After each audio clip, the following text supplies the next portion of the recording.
Hi everyone, this is just a short video to give you a few tips for learning Portfolio A.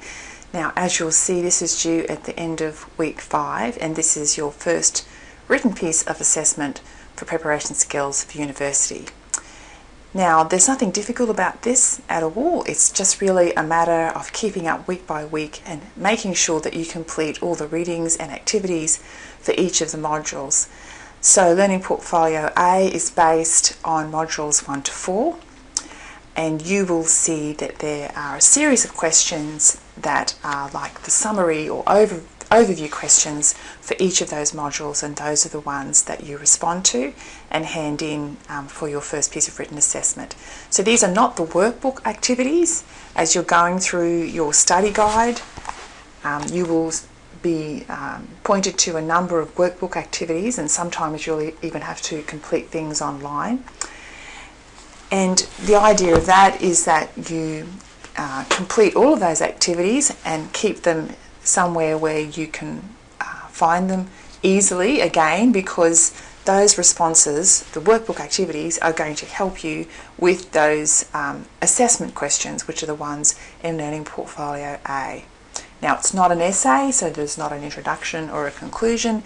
It's simply your responses to a number of questions.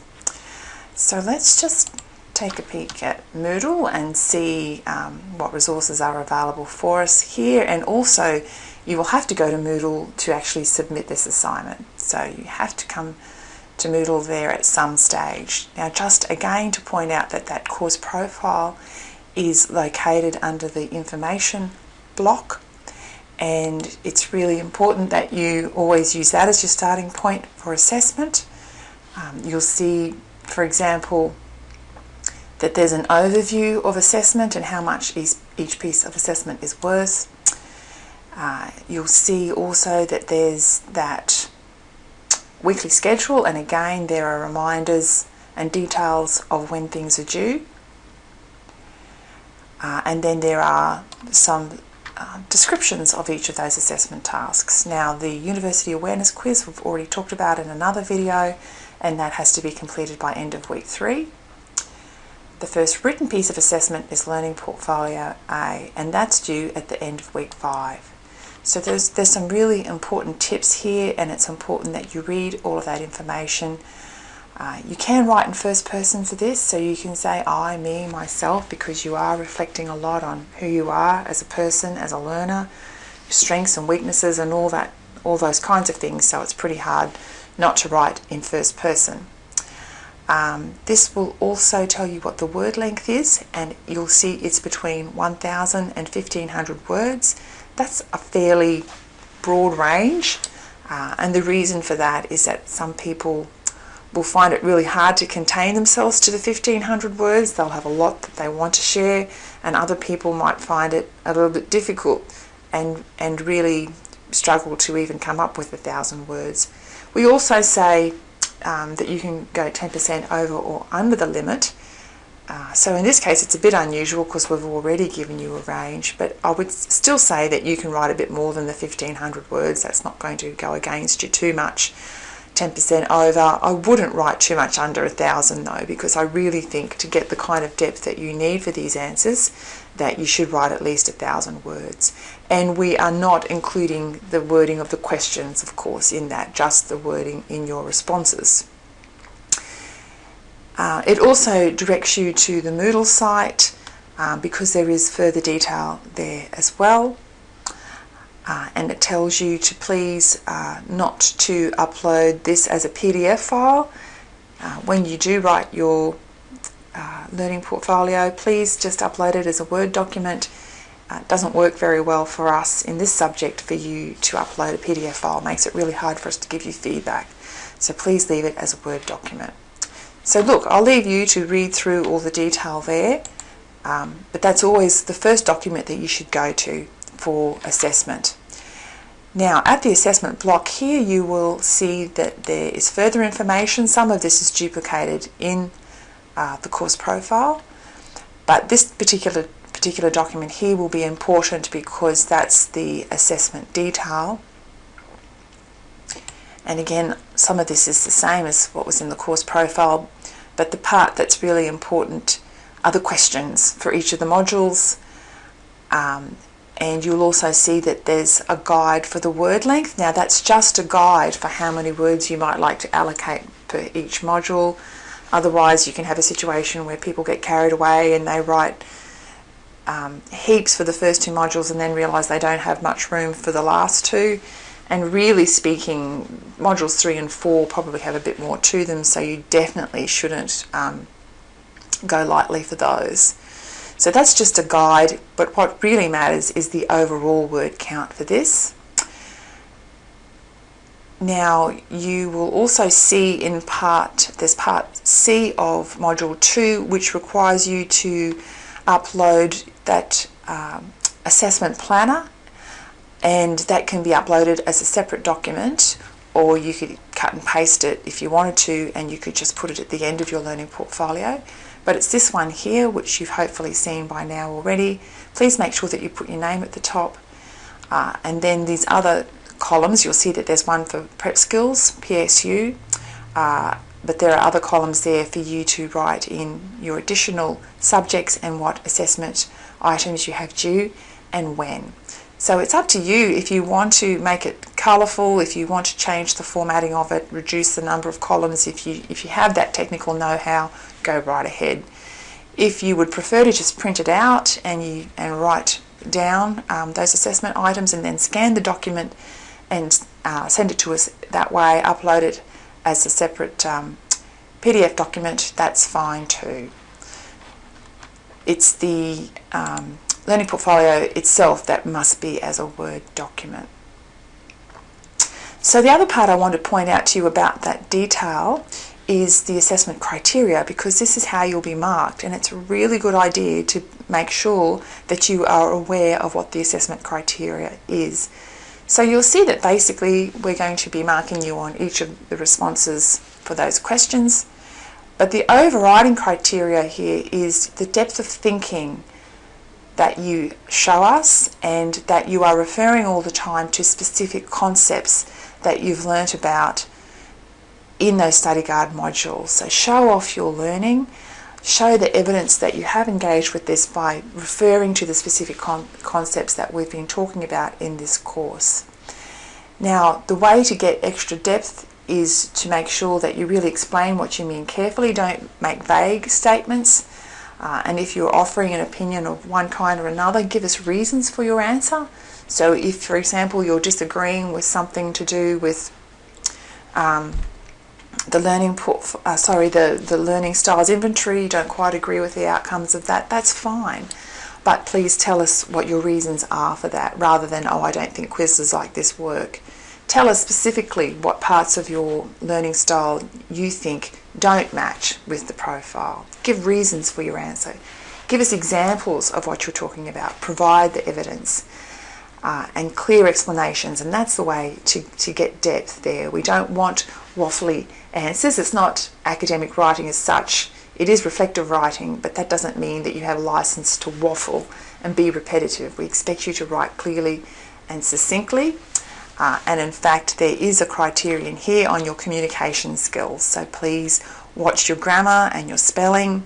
If you've got a friend who can read it for you, who's good with English expression and can help you with your English, that's fine. We don't mind you getting that kind of help. Obviously, we don't want them to write it for you, but we certainly don't mind it if you get someone to check your expression, your grammar and things like that. So those are the two things that we're looking for there. I should also mention, I meant to do that when the course profile was up, but I'll just pull it up again quickly. There is something here that's a little bit confusing, and that is that there is a referencing style here. The Harvard style is nominated, but actually that's because it's just something that's part of the course profile system, and it's something that's automatic, but really we don't require formal referencing for this assignment. It's mainly your self-reflections. We're looking to see that you can take ownership of this and put things into your own words, and we do put an explanation up here to say please ignore reference to that we're not expecting you to use formal referencing. If you are learning it in one of your academic writing subjects and you would like to show up, or just have a go, by all means do that, but it's not a requirement. However, that's not to say that you can just grab chunks of text from your textbook or from your study guide or from a website and put it in as your own. If you do want to use a quote, someone else's words, word for word, then you can do that, but just put that phrase or sentence in inverted commas and just indicate where you got it from. So you can put it in brackets if you like, Cottrell or a particular URL or whatever it was. So as long as you indicate in some way that you understand that you can't just take someone else's words in great chunks, then that's important too, because otherwise that is plagiarism. So that's it for the detail. I did want to point out just quickly that template in case you haven't come across it yet. And I did put these at the end of Module 1 to try and make it easy for you. So we know that not everyone has got terrific computing skills at this stage, so we provide you with this template, which means that you have the questions here, all of the questions for Learning Portfolio A, and all you have to do is type in your answers. So at the end of Module 1, when you've finished everything, you can go to this document and you can type in your answers for A and B and then save it. Make sure that you name it something so that you can find it again. And then at the end of Module 2, you can come in and you can complete Module 2. So you can see how it should never be a really enormous task for you at the end of week 4. You are actually going to build this week by week. Please put in your name and student number at the top. And please, if you click under the question, then you won't run into any difficulties with formatting. If you go to the end of the question and then hit enter, you can see how it does kind of muck things up a little bit. So just click under each question and you should be fine. And as I said, that remains as a Word document. Now there's that assessment planner for you, so that you can find that easily, and that also appears elsewhere at Moodle at Modules 1 and at Modules 2. And at Module 2. And there's a video there which we're creating right now. Then it comes to the upload process, so you will come to this site again when it comes time to actually uploading your assignment. When you're ready to submit it, it will look a little bit different from this because at the moment that assignment task is not actually open, ready for business. So what I would do is check out that Moodle help video. There's a good little video that's been put together by the Moodle help team. And also, excuse me, if you get out your Getting Started with CQ University Systems guide booklet, there's really good step-by-step instructions of how to upload your assignments at Moodle if you haven't already done so. So that should get you through that process. Most students don't have too much trouble with that. Just make sure that you have submitted the final version when you do hit that submit for assessment tab. Sometimes people think it's the right version and then they get pretty horrified when they realise that they actually didn't send in their most recent version. So be really careful about version control there. And also be aware that sometimes people think that they have completed it, but they haven't actually hit the submit for marking tab, and it appears as a draft for us and we can't actually access it. So just make sure that you follow the instructions really carefully, and then you can't go too far wrong. So look, that's about it for Learning Portfolio A. As you can see, it's really designed to help you and to demonstrate your understanding of the things that you're learning. Nothing about it too difficult. Just read the questions carefully and try to keep on task, try to keep focused, and you should find that it's something that really will help you in terms of your awareness of who you are and set you on the right track for the rest of the term and for the rest of your STEP studies.